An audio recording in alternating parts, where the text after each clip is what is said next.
आज का हमारा जो टॉपिक है वो है आपका संधि। कौन सा? संधि।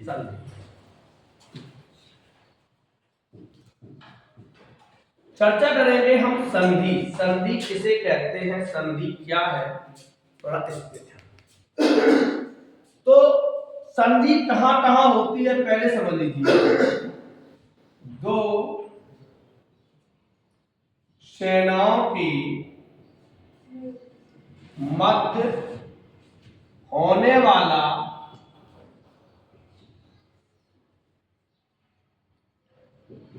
समझौता क्या कहलाता है? दो सेनाएं आमने सामने हैं या दो देशों के बीच जो हस्ताक्षर होते हैं, जो समझौता होता है किसी चीज पर, वो संधि कहलाता है। तब जब लड़ाई हो, जब कोई लड़ाई हो, फिर दो देशों के बीच जो समझा से रूस और यूक्रेन में लड़ाई चल रही है, तो जब भी होगी तो क्या होगी? संधि होगी। एक संधि कहते हैं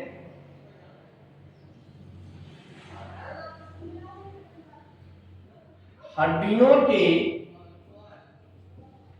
जोड़। जो हड्डियों के जोड़ हैं वो भी क्या कहलाते हैं? संधि कहलाते हैं। इसका मतलब संधि एक अनेकार्थी शब्द है। तो ना तो हमें समझौता से मतलब है, ना हमें हड्डियों के जोड़ से मतलब है। हमें किससे मतलब है? दो वर्णों का मेल, वो भी क्या कहलाता है? संधि कहलाता है। तो दो वर्णों के मेल का एक हो जाना, जब दो वर्ण मिलकर एक हो जाए तो वो संधि कहलाती है। संधि को करने वाला सबसे महत्वपूर्ण तत्व होती है संहिता। जब तक संहिता नहीं होगी तब तक संधि नहीं। लेकिन हमें इनसे कोई मतलब नहीं। हमें कहां से मतलब है कि दो वर्णों के मेल को संधि कहा जाता है। जैसे संधि जो शब्द है वो वर्णों का मेल है। जैसे विद्याधन आलय, ये क्या है? ये विच्छेद। क्या है? इस प्रक्रिया को हम विच्छेद कहें। कोई भी संधि हमेशा विच्छेद से शुरू होती है। कोई भी संधि कहां से शुरू होती? हमेशा विच्छेद से होगी। जब तक विच्छेद नहीं होगा तब तक वो संधि नहीं होगी। तो यहां देखिए दो वर्ण।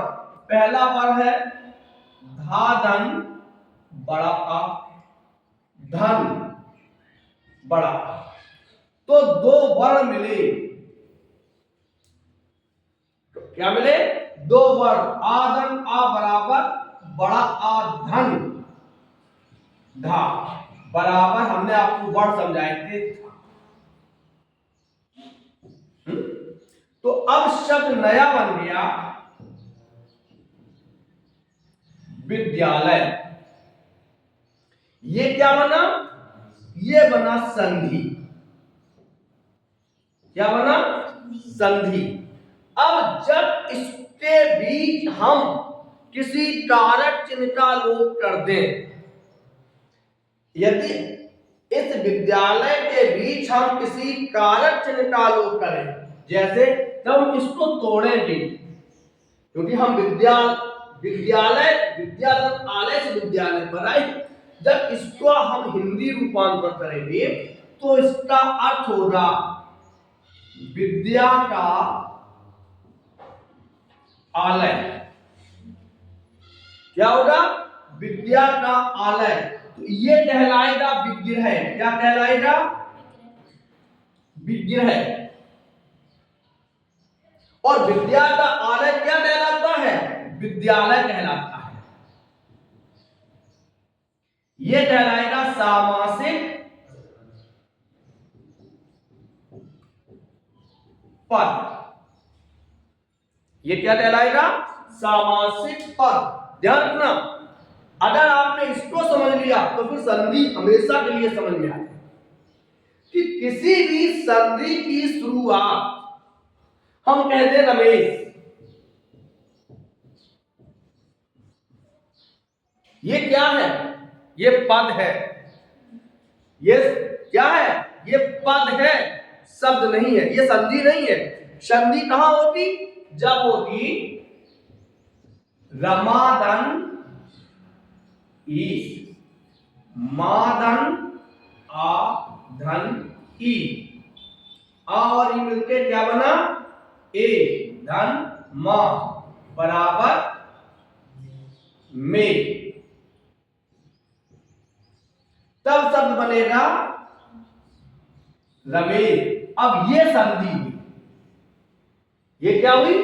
संधि। और जब हम इसको तोड़ेंगे तो क्या निकलेगा? अब रमादन ईश नहीं निकलेगा, अब निकलेगा रमाता या रमा के ई, ये हुआ विग्रह। फिर जब इसको तोड़ेंगे कि रमा के ईश को कहेंगे क्या, तो शब्द आएगा रमेश। ये शब्द है सामासिक पद।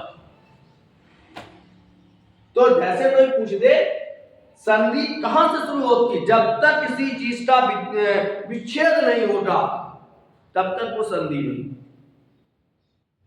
तो संधि हमेशा कहां से शुरू होती है? आप किताबों में भी पढ़ी होती, किताब में हमेशा शुरू होती है जैसे संधि रमादन ईश, यहां से शुरू होती, सीधा सीधा नहीं लिखा होगा रमेश, ऐसा नहीं लिखा होगा। संधि जब किताब में पढ़ोगे तो कहां से शुरू होगा? विद्याधन आलय, तब देगा विद्यालय। तो संधि कहां से शुरू होती है? विच्छेद से। तो समझ में आया कि सबसे पहले संधि में क्या होता है? संधि के दो वर्णों का जो मेल होता है वो अलग अलग होना, दो वर्णों का अलग अलग होना विच्छेद कहलाता है। ये विच्छेद जब एक साथ मिलते हैं तो क्या कहलाएगी? संधि। फिर जब इस संधि को हम कारक सहित तोड़ेंगे तो बनेगा समास, विग्रह। क्या बनेगा? विग्रह। और जब इस विग्रह को हम अलग करेंगे तो एक नया आएगा सामासिक पद, विद्यालय। कोई पूछ दे हम की विद्यालय, तो विद्या के लिए आलय, संबंध से विद्या का आलय या विद्या के लिए आलय, सही है। चलो आगे बढ़ते हैं। अब बात आती है कि संधि जो शब्द है इसमें ये किन शब्दों से मिलकर बना है? संधि शब्द किन शब्दों से या किन वर्णों से मिलकर बना है? तो संधि में देखिए सम धन धा, धन कितने प्रत्यय है? धा माने धारण करना, समान रूप से धारण करना, समान रूप से एक हो जाना। तो जो संधि शब्द है वो किन शब्दों से मिलकर बना? सम धन धा धन कित्न। जब किसी में कित्न प्रत्यय लगता है तो हमेशा, क्योंकि कित्न स्त्री प्रत्यय है, स्त्रीवाचक प्रत्यय है। कौन सा है? स्त्रीवाचक। तो कित्न शब्द लगने से, और स्त्रीवाचक में भी कौन सा है? भाववाचक है। स्त्री प्रत्यय लगने से जो संधि शब्द है वो कैसा हो जाएगा? स्त्रीलिंग हो जाएगा। लेकिन ध्यान देने योग्य बात है कि संधि शब्द मूलतः पुल्लिंग है। कैसा है? अगर कोई पूछ दे कि संधि में कौन सा लिंग है, तो संधि में पुल्लिंग है, ना तो स्त्रीलिंग लिख के ऐसा। संधि शब्द पुल्लिंग है। जैसे एक चीज और कल हमने बताई थी, देव कौन सा है? पुल्लिंग है। धन अगर हम ता प्रत्यय करते हैं तो शब्द आ जाएगा देवता। ध्यान समझना, देव पुल्लिंग, ता स्त्रीवाचक प्रत्यय है, शब्द देवता। तो देवता में कौन सा लिंग होगा? देवता में स्त्रीलिंग होगा। देव पुल्लिंग है, देवता स्त्रीलिंग। उसी प्रकार समधन धा, धा माने धारण करना, धारण करनी नहीं होती है, तो संधि शब्द पुल्लिंग है, लेकिन स्त्रीवाचक प्रत्यय लगने के कारण इसका जो स्वभाव है, जो प्रभाव है, वो बदलते हैं। अब आगे बढ़ते हैं संधि के। तो समझ में आया संधि के कितने भेद होते हैं।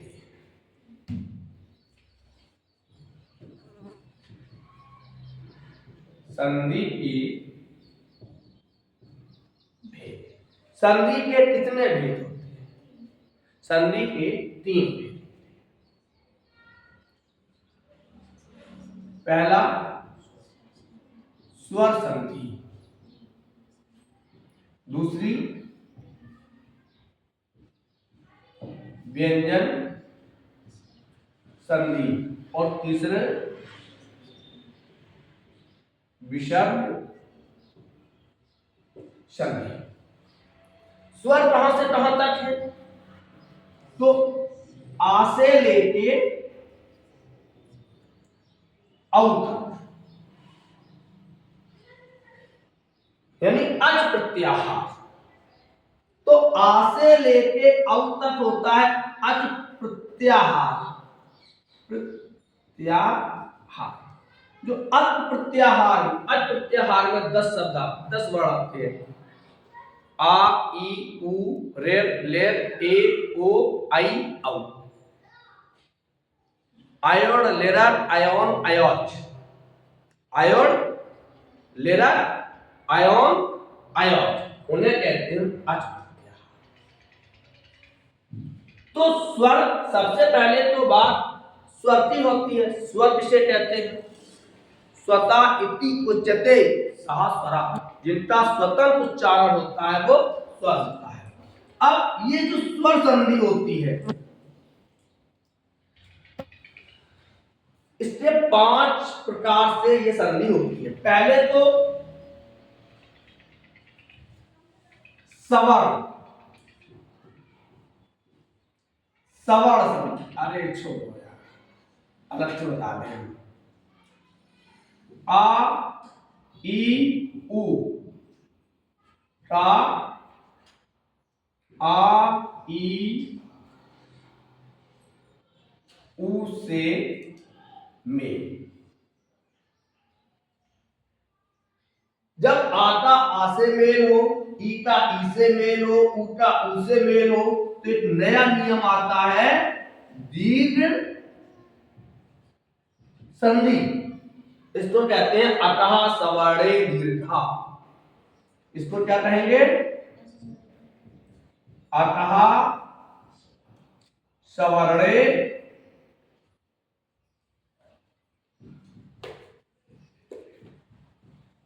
अतः सवर्णे दीर्घा।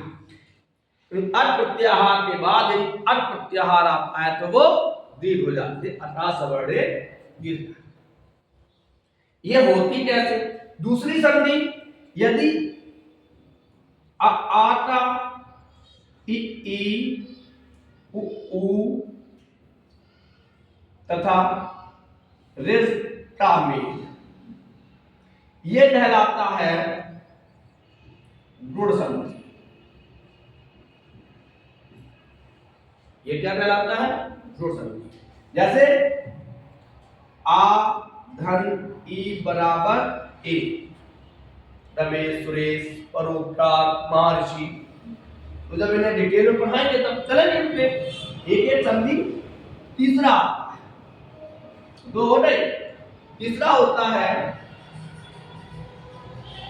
आ का ए ओ से मेल। जैसे आधन ए बराबर आई, तो इसे कहते हैं हम वृद्धि संधि, वृद्धि। फिर आता है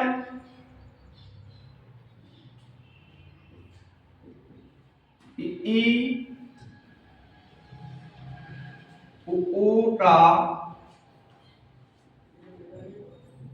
आ से मेल, आ से मेल, ये कहलाती है यण संधि। और पांचवा होता है ए आई ओ औ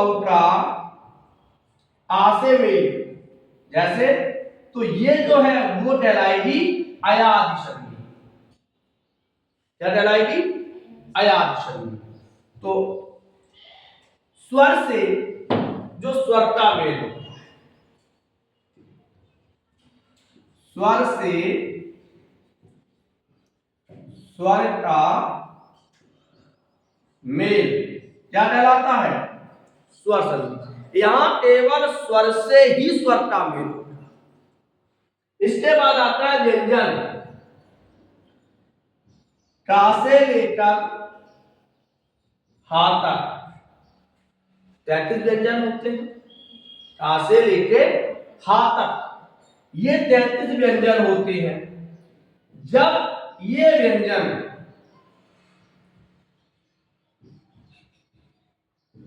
व्यंजन का स्वर या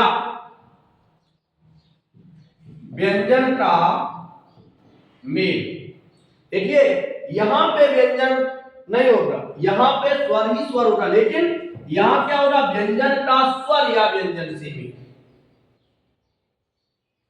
तो वो होता है व्यंजन से। जैसे दिट धन गज, दिग्गज, दिट धन अंबर, दिगंबर। सही है? तो वो व्यंजन का स्वर या व्यंजन से मेल, व्यंजन से। तीसरा होता है विसर्ग संधि, केवल आहा का। आहा का यानी विसर्ग का स्वर या व्यंजन से मेल क्या कहलाएगा? विसर्ग संधि। तो संधि कितने प्रकार की होती है? 3 प्रकार की होती है। नंबर 1 स्वर, नंबर 2 व्यंजन, नंबर 3 विसर्ग। आगे बढ़े, ये समझ में आया? चलो आज हम लोग चर्चा करेंगे स्वर संधि। किस पर?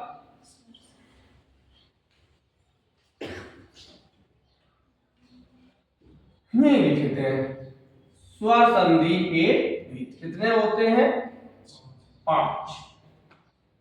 पहली संधि होती है आपकी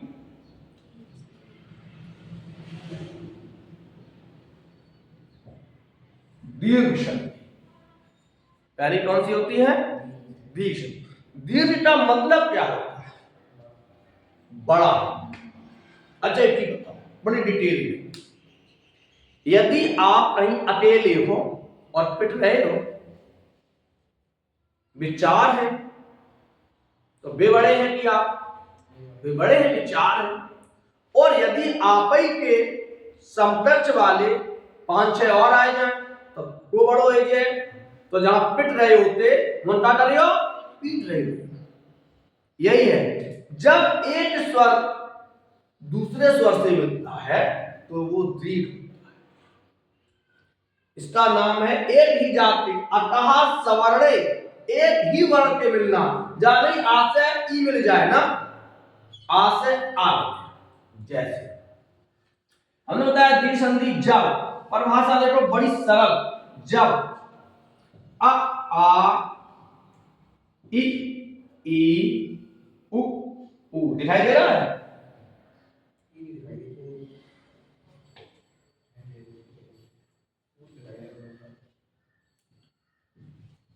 दीर्घ संधि जब अ आ इ ई उ चाहे छोटा हो बड़ा, के बाद अ आ अ आ इ ई ई ई उ ऊ और उ ऊ आता है।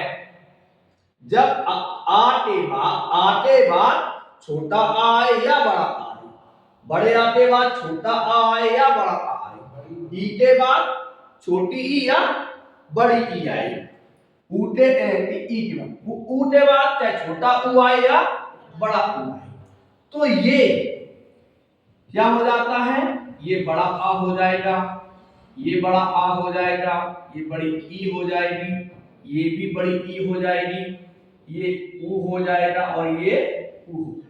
इस पूरी प्रक्रिया को हम कहते हैं अतः सवर्णे दीर्घा। क्या कहलाता है? अतः सवर्णे दीर्घा। अतः सवर्णे दीर्घा। अत प्रत्याहार के बाद यदि अत प्रत्याहार आता है तो वो दीर्घ माने बड़े हो जाते हैं। क्लियर हो गया? अब इसके एक एक उदाहरण। तो जब आ ई ऊ के बाद अब आ ई ऊ आते हैं तो क्रमशः आदन आ बराबर बड़ा आ, ईदन ई बराबर बड़ी ई, ऊदन ऊ बराबर बड़ा ऊ बन जाता है। ध्यान से समझना। उदाहरण आदन आ बराबर क्या बनेगा? बड़ा आ। आदन आ बराबर बड़ा आ। जैसे ऐसे उदाहरण देखो जिसमें दोनों छोटाई आ हो। शिवधन अर्थी। अब देखो सबसे पहले हमने बताया स्वर से स्वर का मेल, ये तो वाह है, व्यंजन है, लेकिन नहीं, जब इसको हम तोड़ेंगे तो वा धन आ, धन आ, संधि कहां हुई? आ और आ में, तो ये क्या बनेगा? बड़ा आ। क्या बनेगा? बड़ा आ, धन वा, ये क्या बन जाएगा? वा। क्या बन गया? वा। अब शब्द बन गया शिवार्थी। हिम धन अर्थी, गुणार्थी। समझ में आया? दूसरा उदाहरण देखते हैं। ये समझ में आया? एक ही उदाहरण देते हैं, बहुत नहीं तो बहुत बड़ा हो जाएगा। अब छोटे आ के बाद यदि बड़ा आ आता है तो भी क्या बनेगा? बड़ा आ। जैसे शिवदान आलय, प्रक्रिया वही होगी, वा धन आ, धन बड़ा आ बराबर बड़ा आ, तो ये क्या हो जाएगा? वा धन बड़ा आ बराबर वा, शब्द हो जाएगा शिवालय। तो दो वर्ग कैसे हो गए? एक शिवालय।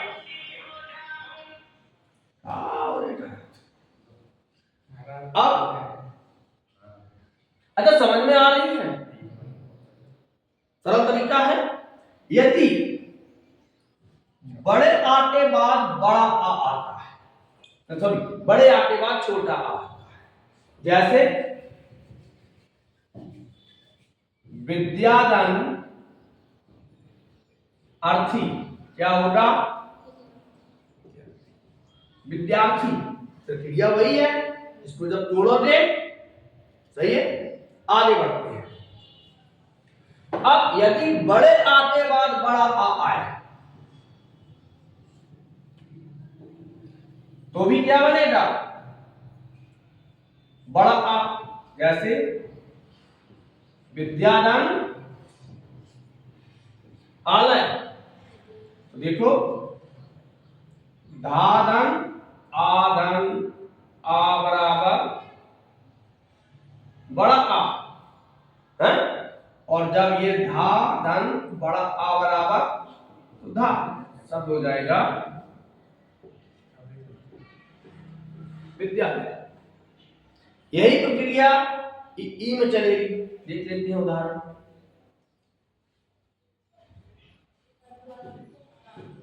ईंधन ई बराबर क्या होगी, बड़ी ई, जैसे टपीदन इन टपीन। अब पाधन ईधन ई बराबर बड़ी ई, तो पाधन बड़ी ई बराबर पी। एक चीज ध्यान रखना, स्वर का सदैव रूप परिवर्तन होता है। मात्रा क्या है, मात्राएं केवल स्वर में होती हैं और स्वर का केवल रूप परिवर्तन होता है। स्वर का केवल क्या होता है, उसको भी समझ लीजिए हैं। तो ये मात्रा क्या है, मात्रा किसे कहते हैं और मात्रा क्या है, दोनों में अंतर है। वर्ण के उच्चारण में लगे समय को हम मात्रा कहते हैं। मात्रा क्या है, स्वर का रूप परिवर्तन मात्रा है। जैसे पादन की बराबर पी, तो शब्द हो गया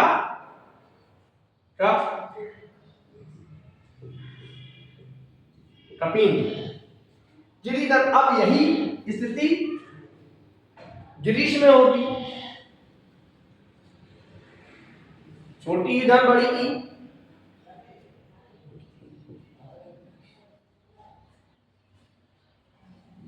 हाँ छोटी ईंधन बड़ी ई, जिरीधन ईस, क्या हो जाएगा, जिरीश। यही स्थिति बड़ी ईंधन बड़ी ई में होगी। नदीधन ईस, नदी। यही स्थिति ऊधन ऊ में होगी, बराबर क्या होगा, बड़ा ऊ। जैसे बधुदन उत्सव, बधुत्सव। लघुधन उर्मी, लघुर्मी। भूधन उष्मा, भूधन उष्मा। देखो बड़ा ऊधन बड़ा ऊ बराबर क्या होगा, बड़ा ऊ होगा, तो भूष्मा। तो ये थी आपकी दीर्घ संधि। तो आज हम लोगों ने क्या पढ़ा, संधि के भेद पढ़े, संधि के प्रकार पढ़े, संधि विच्छेद, वर्ण विच्छेद ये है। तो कल हम लोग चलेंगे स्वर संधि के दूसरे भेद, वो होगी गुण संधि। तब तक के लिए राधे राधे।